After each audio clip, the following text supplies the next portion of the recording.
मान लो तुम question attempt कर रहे हो पेपर में एंड पेपर में जो आंसर निकलता है वो होता है आंसर सी। गलती से तुम ओएमआर में बी मार्क कर देते हो और तुम्हें मार्क करते ही पता चल जाता है कि ये मेरे से गलती हो गई। होता है ना तुम्हारे साथ ऐसा? क्या होगा?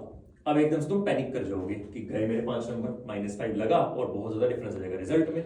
अब इसको तुम रब करने के लिए कभी तुम पेपर भी फाड़ देते हो, ओएमआर में छेद कर देते हो या फ्लूइड लगा लेते हो, बट नीट में तुम ऐसा कुछ भी नहीं कर सकते हो।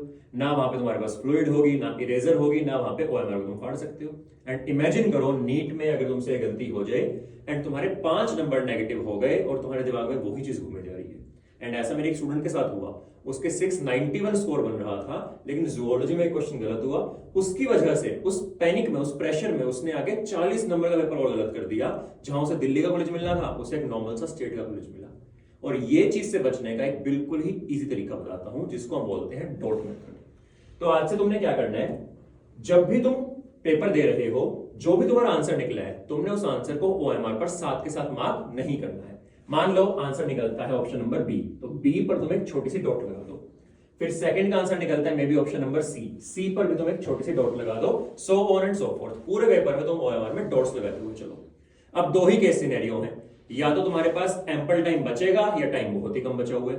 दोनों केस सिनेरियो में ये मेथड इतना जबरदस्त काम करता है कि तुम्हारा ये फायदा ही फायदा कराएगा। एग्जांपल देता हूं, मानो हमारे पास टाइम अच्छा खासा बचा हुआ है, 1 घंटा भी बचा हुआ है और तुम्हारे पास पेपर रिवीजन करने का इनफ टाइम है।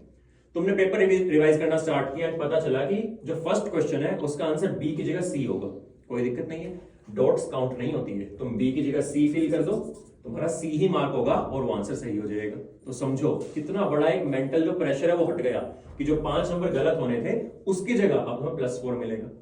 या दूसरी पॉसिबिलिटी है कि तुम्हारे पास सिर्फ 5 या 10 मिनट बचे हैं। अब उस टाइम पे हड़बड़ाहट में हम करते हैं कि 1 का सी, सेकंड का ए, थर्ड का डी, उसमें ना कई बार पूरी सीरीज गलत हो जाती है। एंड आई एम श्योर तुम में से बहुत लोगों के साथ हुआ होगा। इस केस में भी तुम पेपर को साइड में फेंको, जो डॉट्स तुमने वहां पर लगा रखी है तुम सिर्फ उसको फिल कर दो। तुम्हारी कभी भी सीरीज वाली कोई मिस्टेक नहीं होगी। तो चाहे टाइम बचे या ना बचे, डॉट मेथड हमेशा तुम्हारे नंबर इंप्रूव ही करवाएगा।